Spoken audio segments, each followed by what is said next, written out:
Hello students, welcome to SKG physics zone. आज इस short video में हम एक प्रॉब्लम सॉल्व करते हैं। ठीक है, ये रोटेशनल डायनेमिक्स का प्रॉब्लम है। न्यूटन्स सेकेंड लॉ जो हम लगाते हैं और रोटेशनल डायनेमिक्स के क्वेश्चन को सॉल्व करते हैं। ठीक है, उसी पे एक क्वेश्चन है, देखो है ना, बहुत सिंपल सा क्वेश्चन है, थोड़ा कंसेप्चुअल है ना। क्वेश्चन क्या है, पहले मैं इस क्वेश्चन को आपको थोड़ा समझाता हूँ, फिर आप भी ट्राई करो, फिर हम लोग मिलकर इसको सॉल्व करते हैं। ठीक है, ओके। देखो, a thin uniform rod of mass m and length l। ठीक है, ये रॉड आपको दिख रहा है, mass m and length l। ठीक है, is hinged at one end, यहाँ पे आपने हिंज किया है, फिक्स किया है इसको, मैंने h लिखा है यहाँ पे। End one end one other end is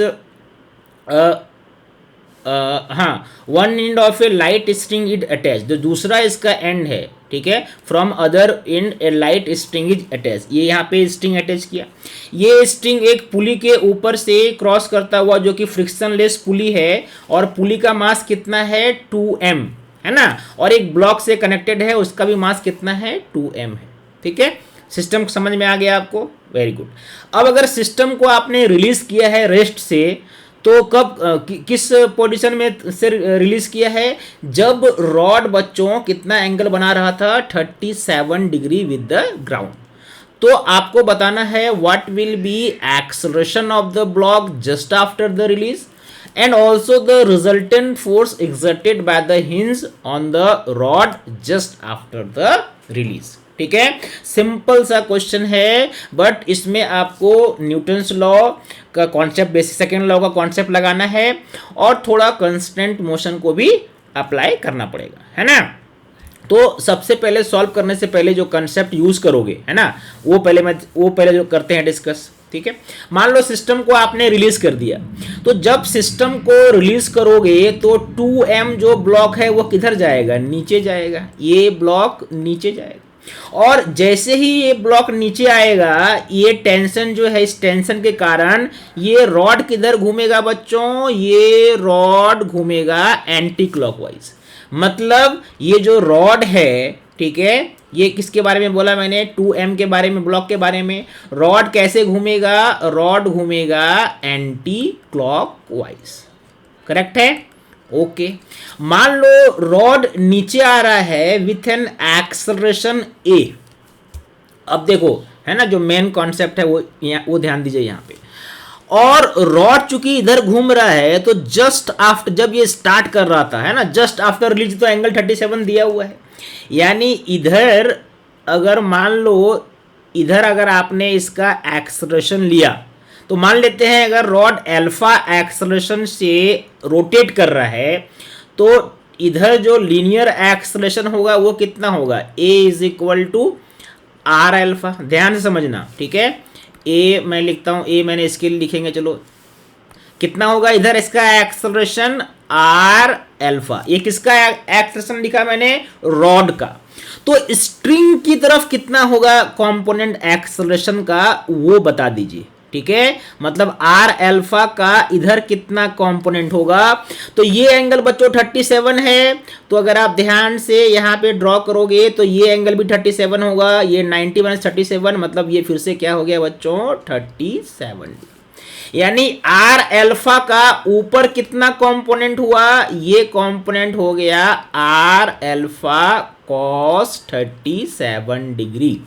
यानी अब ये स्ट्रिंग, चूंकि ये स्ट्रिंग का लेंथ कांस्टेंट रहता है, आपको मालूम है, तो ये एक इसके इक्वल होना चाहिए। यानी कॉन्सेप्ट आप यूज करोगे यहाँ पे, ए जो है वो आर अल्फा इंटू कॉस 37 के इक्वल होना चाहिए। अच्छा, जब मैं यहाँ पे R की बात करता हूं, तो ये चूंकि यहाँ पे देखो सेंटर है, और ये जो रॉड का लेंथ है वही R है। यानी यहाँ पे जो मैं R बोलता हूं, R एक्चुअल में क्या है, लेंथ ऑफ द रॉड। तो ये क्या हो गया बच्चों, A equal to L alpha into cos 37 कितना हो गया, 4/5।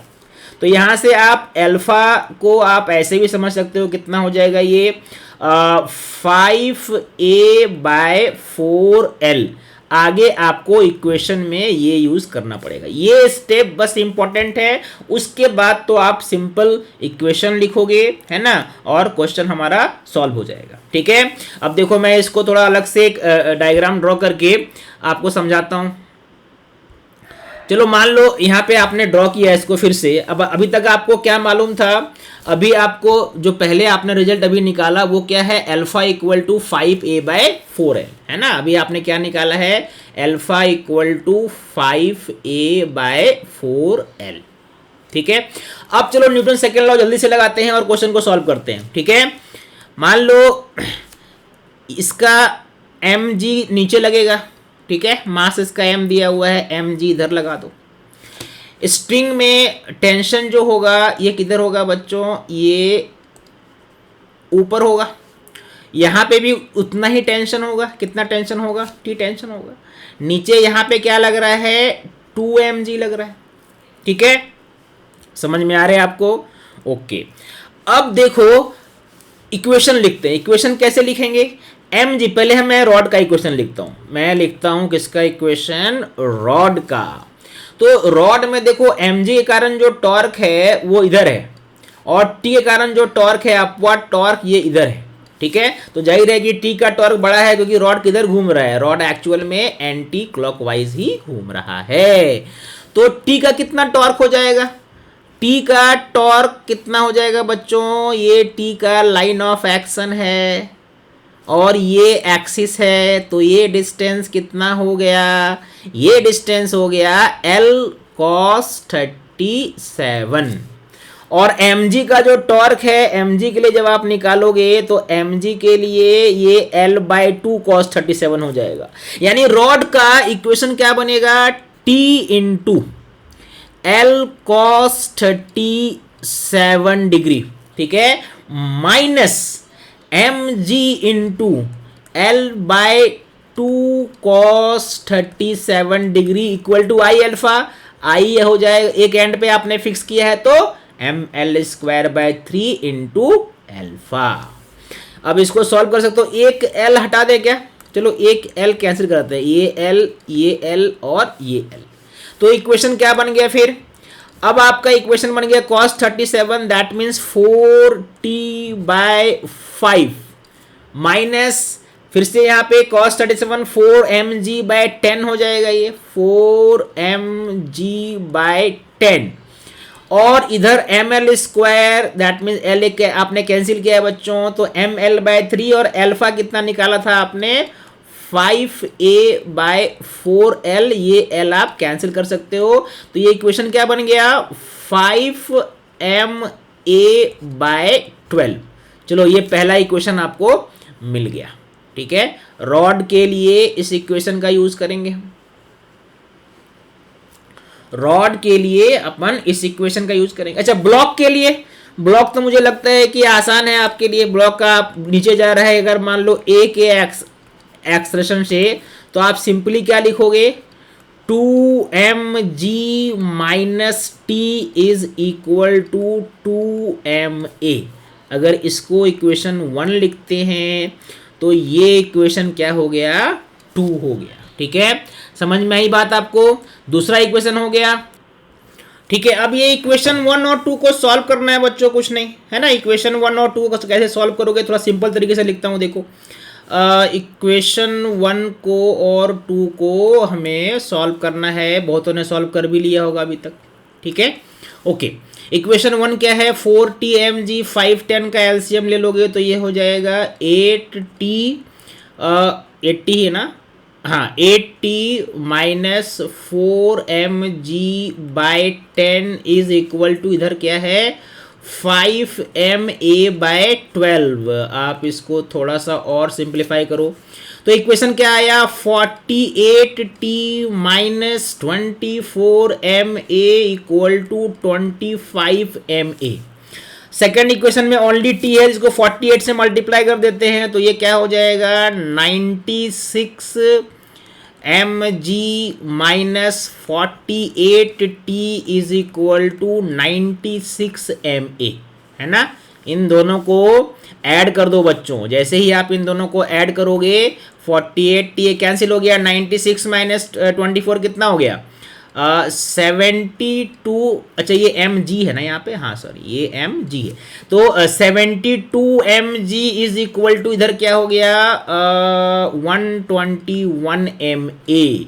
तो ए का फॉर्मूला तो आ गया 72 एम एम, कैंसिल कर दो, ठीक है। ए का फॉर्मूला कितना हो गया 72 g by 121। This is the answer of first question, acceleration of the block just after the release, ठीक है। एक क्वेश्चन इसमें और था बच्चों, ठीक है। दूसरा क्वेश्चन क्या था कि the resultant force exerted by hinge on the rod just after the release, है ना। इसके लिए, इसको समझाने के लिए मैं एक बार और डायग्राम ड्रॉ करता हूं, बट ये आपको सॉल्व करके मुझे कमेंट करना है आंसर क्या होगा इसका। ओके, अब देखो मैंने ये रॉड का डायग्राम ड्रॉ किया है जहां पे ये हिंज है, ठीक है। ये एंगल 37 है। ये जो स्ट्रिंग है जो पुली से कनेक्टेड था यहाँ पे, उस पे मान लो टेंशन टी है। ये एंगल 37 है तो ये भी एंगल 37 होगा, ये 37 है तो ये 53 होगा और ये 37 होगा। मतलब टी का यहाँ पे दो कंपोनेंट है बच्चों। ये कौन सा है, this is T sine 37 and this is T cos 37।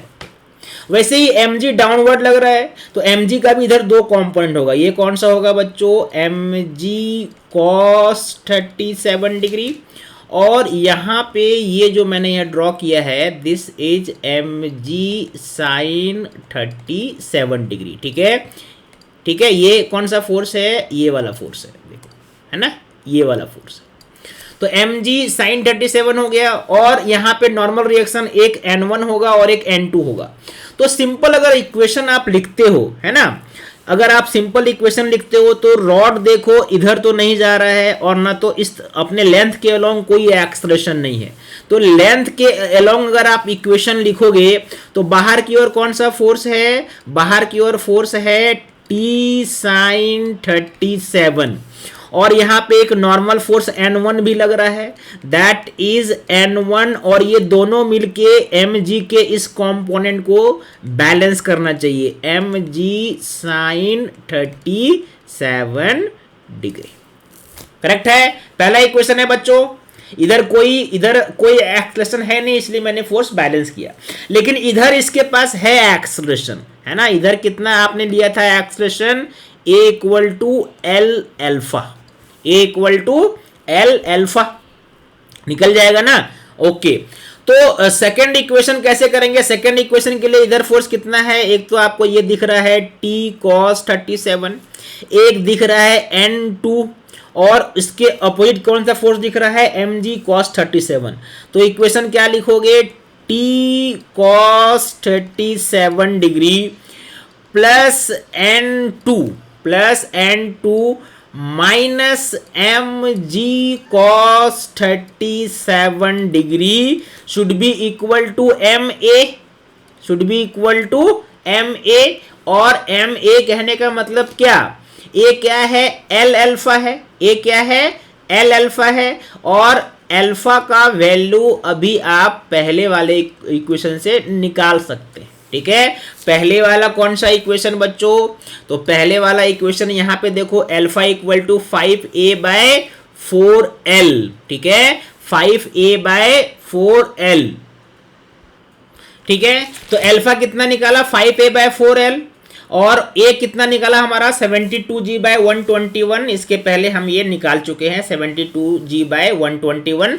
उससे आप यहाँ पे अल्फा फाइंड करेंगे और अल्फा का वैल्यू यहाँ पे पुट करोगे, ठीक है। Then you will get two equation जिसमें दो वेरिएबल है। कौन कौन सा वेरिएबल है, ठीक है, एक तो वेरिएबल आपका t है ना, t निकाल सकते हैं हम, टी निकाल सकते हैं हम। टी कैसे निकालोगे, टी के लिए देखो आपको यहाँ पे इक्वेशन मालूम है ना, ये इक्वेशन मालूम है, यहाँ पे आप ए का वैल्यू पुट कर दोगे तो टी का इक्वेशन आ जाएगा। ये टी का इक्वेशन और ये पुट करोगे तो यहाँ पे आपको N1 मिलेगा और N2 मिलेगा, और आपसे पूछा जा रहा है resultant force at hinge H, और वो क्या हो जाएगा under root n1 square plus n2 square. इसको सॉल्व करके, इस पूरे इक्वेशन को सॉल्व करके मुझे बताओ आपका आंसर क्या आ रहा है। ठीक है, देखो मैंने a निकाल दिया है वहां पे, उसको यूज करके t निकाल लोगे। यहां पे a आपको मिल गया है ना, this here you have got a, उससे t निकालो, और t निकाल के ये दो इक्वेशन सॉल्व करके n1 n2, और फाइनली बताओ रिजल्टेंट फोर्स का वैल्यू क्या आता है, मुझे कमेंट करो। आई होप आप कर लोगे। ठीक है, तो कॉन्सेप्ट समझ में आया। ऐसे ही हम अच्छे अच्छे क्वेश्चन, कंसेप्चुअल क्वेश्चन लाते रहेंगे और आपका कॉन्सेप्ट क्लियर करते रहेंगे। ठीक है, okay student, thank you for watching this video.